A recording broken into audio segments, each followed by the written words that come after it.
David Brewster here, new episode of Chordplay. This is part 2 of the Chords of Porcupine Tree, and it was about 3 years ago when I put together part 1, and here I am following that with part 2. And since the first episode, I've had lots of requests to feature more Porcupine Tree's music, and also since the first episode, Porcupine Tree has reformed and actually released their first studio album in 13 years with Closure Continuation. I'm very excited about that. And these guys are legends. They initially formed in England in 1987, and it was originally Steven Wilson's solo project. You know, he gave it a band name, but it actually didn't become a band until around 93, 94. And then from 1994 until 2011, Porcupine Tree functioned as a band. They broke up. Steven Wilson became a solo artist. You know, Gavin Harrison, the drummer, started working with groups like Pineapple Thief. And then they've reformed this year. And like I mentioned, they've released their first album in 13 years, which I'm stoked about that. And I'm not really sure what happened with Colin Edwin, but I'm really happy to see Porcupine Tree returning and working again. So cool.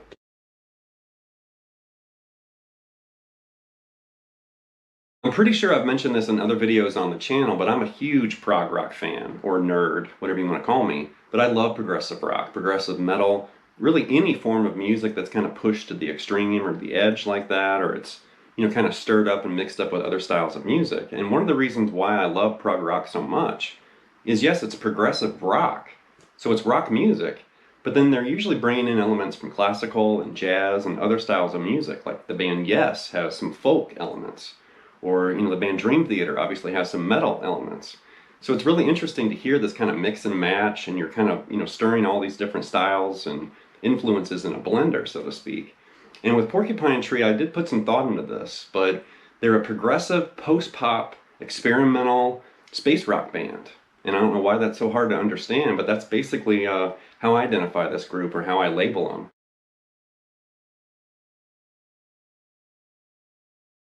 But there's something really interesting about that early output, back when they were the atmospheric space rock band. And it seemed like Steven Wilson, you know, kind of threw the rules right out the window. And they'd have a short, you know, minute-and-a-half interlude followed by a 14-minute, you know, progressive rock epic. And I like that, where it's not normal. It's not, you know, regular songwriting and these little cut-and-dry 3.5-minute pop tunes. It's like, no, you put a Porcupine Tree album on, and it's like a journey or an adventure, you know, where it's like, well, you have no idea where it's going to go until you get to the end. And I love that.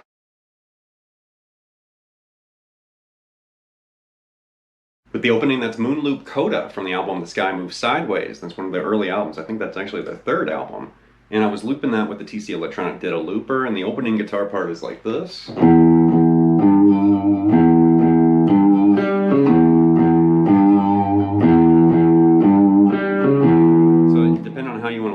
You could relate that to E, which is the key of the song, or you can kind of relate that, and you kind of see almost like a G flat 5 right there. You can kind of hear that tension,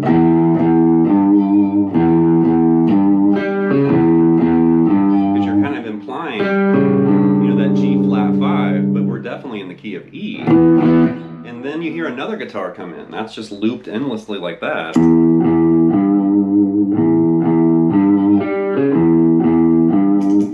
Another guitar, I believe it's actually an acoustic guitar, but you hear these little chords kind of chime in.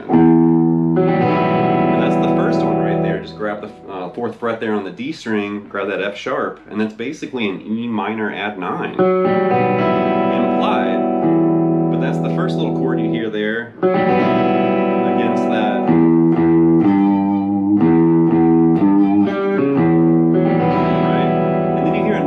Tasty chord here. It's right here. You know, with that E root note.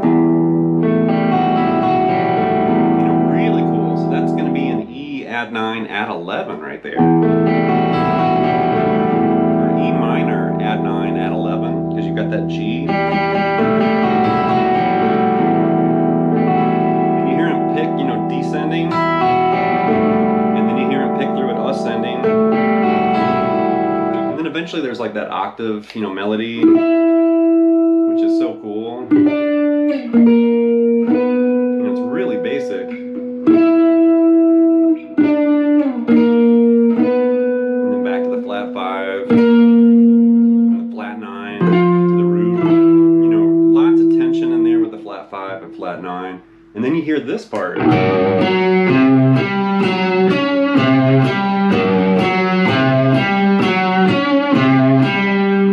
When the sky starts moving sideways right there, but we're doing, you know, an F sharp octave, and then a C5, and then an F sharp 5, and then back to that C5, and you're just spelling it out.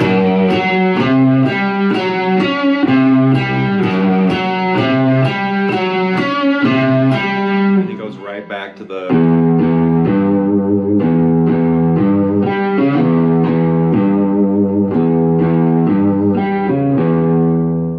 Next up is Prepare Yourself, and this is also from the Sky Moves Sideways album, and it's this dreamy, atmospheric guitar part that's finger-picked, and something like this.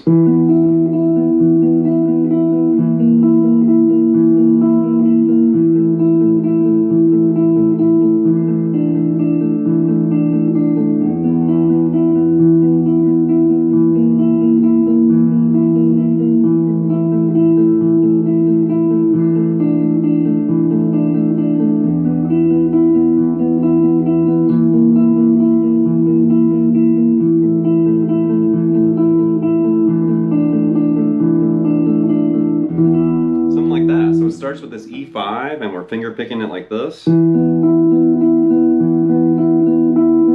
kind of doing that stagger between the, you know, the G and the D, and then repeat it. And take that B note and change it to a B flat. Now you're playing an E flat 5. Take that B flat and change it to an A, and now you're playing an E sus4. Take this E note and get rid of that, and now you're just barring the 7th fret there on the A, D, and G, and that's an E7 sus4 implied. So there's your chord progression: E5, E flat 5, E sus4, and then E7 sus4. And then you're just finger picking it with that same pattern.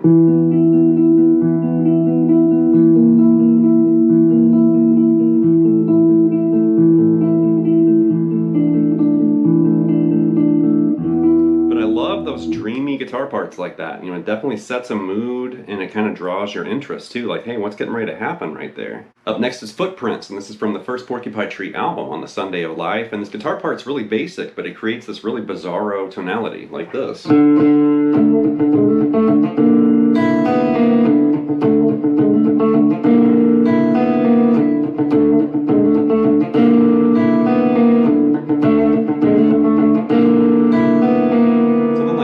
Starts with this D5, and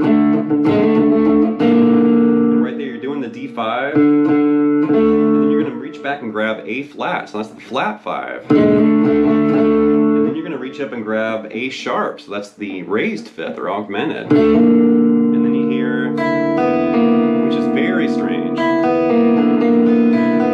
that's going to keep your neighbors up at night if you start playing that at 4 in the morning. If you're thinking the key of D, which I am, it's going to be a D6 sus2 sharp 5, which is crazy. But then you put all that together and you got that really cool, kind of strange guitar riff.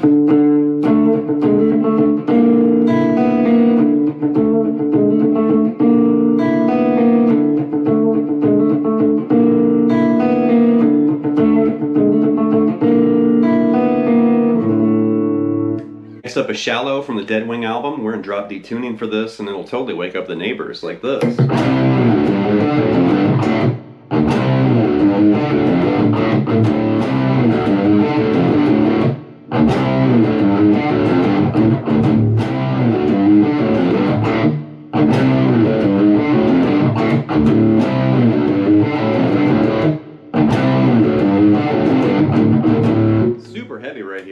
start with the C power chord and slide that off. Then you're moving to a G power chord right here, and you're going to change the G sharp, or the G to a G sharp, and then grab that single D. Keep in mind we're still in drop D tuning too, but that G power chord, the G sharp, the D, and then you're going to hit the low strings open, and then this F, the G, and then the low strings open again. So that's the first pass.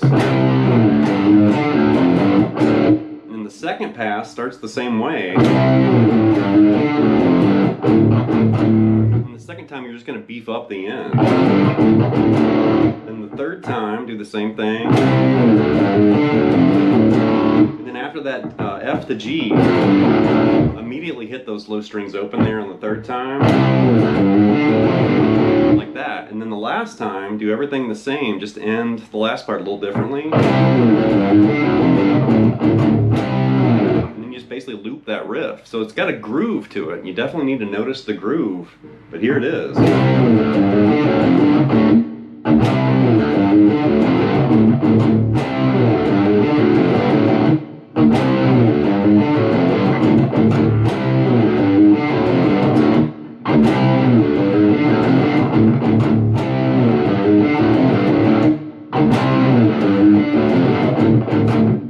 Next up is Begonia Seduction Scene. This is also from the first Porcupine Tree album on the Sunday of Life. You can see I'm using a nylon string guitar, which I was pretty excited to use this again. It's been a little while since I've used the nylon string. And I'm also using a capo on the first fret. And that makes way more sense than tuning up. So don't tune up, just use a capo. But Begonia Seduction Scene, something like this.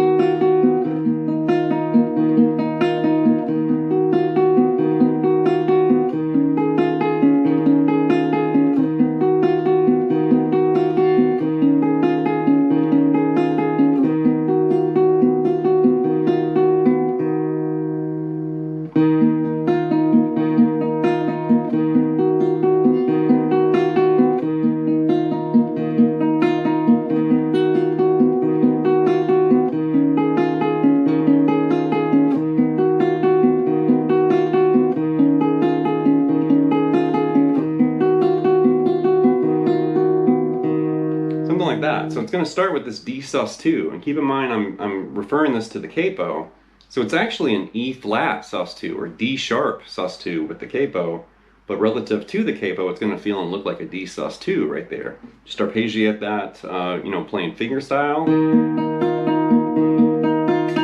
Just arpeggiate that chord, and then you're moving to this. So that's a D minor 9 flat 6. So you've got the D sus2.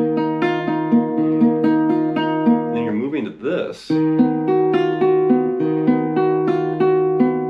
minor 9 flat 6, very unusual.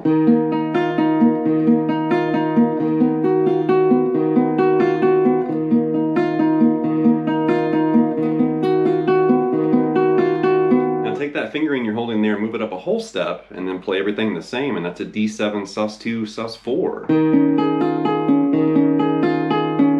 That back down a whole step, and there's that D minor 6 flat, or D minor 9 flat 6, and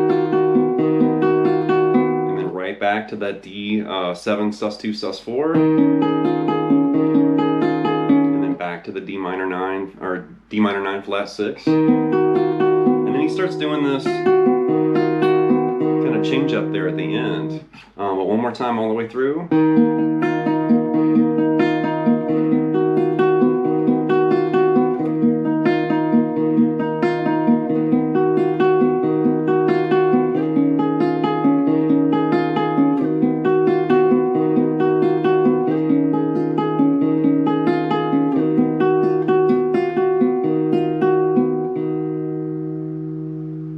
Next up is Mellotron Scratch. This is from the Deadwing album, and there's a lot going on with this guitar part, but it's something like this.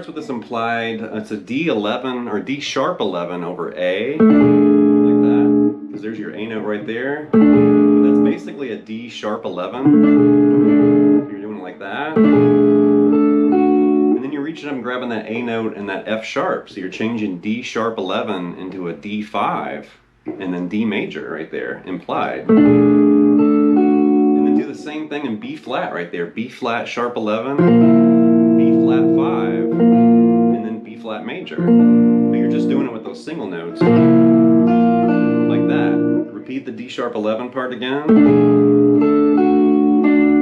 Pick through more of the chord. The same thing with B flat sharp 11. And then you got the strumming part. So it's an A major to A sus2. And then F major way up here to an F sus2. And then D major right here to a D sus2. You may have noticed I'm using that same fingering on those chords, like that middle, third, and pinky for the A, the F, and that D. And you're grabbing that oddball chord too. But I found it actually works better for me to do it that way. Like that. And that's basically a C sharp 11 now. C sharp 11 over G right there. But I found that works for me to play those chords like that. And the second time through, and you're going to play a little fill right here, which is so crafty, where you're literally just kind of doing this hammer-on pull-off in the middle of that little chord, and then finish it up with and right there, that's basically a D sharp 11 right there. And then you hear this. And that's a D add 9, add 11. And then D sus4 right here. And then just end with D major. Like that. Really cool guitar part. And there's so many different tonalities and chords kind of floating around. And I love parts like that where it's really involved. But it's also pretty basic too, but I love it. Last but not least is Radioactive Toy, and this is also from the first Porcupine Tree album on the Sunday of Life. And when I saw Steven Wilson in 2013, he was on the Raven That Refused to Sing tour with Guthrie Govan and Marco Minimum and Nick Beggs on bass. He had a killer band. That was a phenomenal concert. But he played this song at that show, which I was so surprised. So I was like, whoa, he's playing really old Porcupine Tree. But the riff from Radioactive Toy is like this.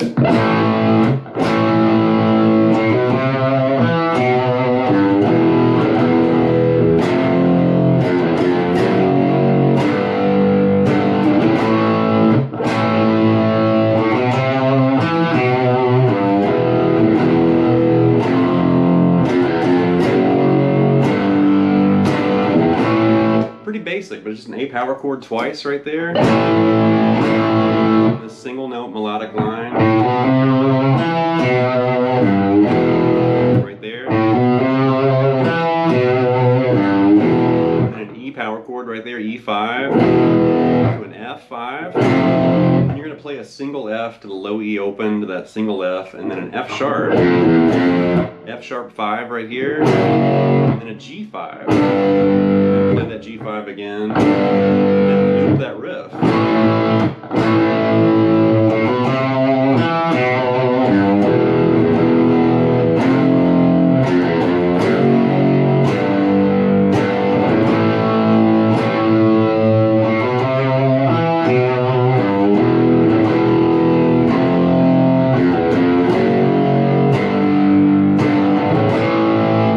Me of a King Crimson song, big time. It doesn't sound like one, it just reminds me of one. Such a cool song. That's going to wrap this episode with part 2 of the Chords of Porcupine Tree, and I'm definitely a big Porcupine Tree fan. I'm a fan of Steven Wilson, and pretty much anything, progressive rock, progressive metal. I'm hopelessly addicted to this style of music. I can't get enough. And I think it's just that kind of freeing liberation of anything goes. You can pull from other styles of music. You can have 14-minute songs, you can change time signatures and key signatures and stuff every bar if you want to. I mean, you can go crazy, or you can just kind of slip in some of these progressive elements too. I mean, you don't have to go full-on prog, but I do like full-on prog. But sometimes I just like hints of, progressive elements and some, you know, maybe like kind of a weird tonality of a chord or a strange time signature or something. Just little glimpses of some of these, you know, worlds that bands like Rush and Yes and King Crimson and all these different groups have opened. And definitely Porcupine Tree continue to open that door, if not kick it open. And I'm so excited they're still working together. You know, they reunited, you know, released a new album. They're going to do a big world tour. I'm super stoked about this. So anyway, leave some feedback and comments. Please subscribe to Lessons, and I'll be back before you know with more content and material. Thank you.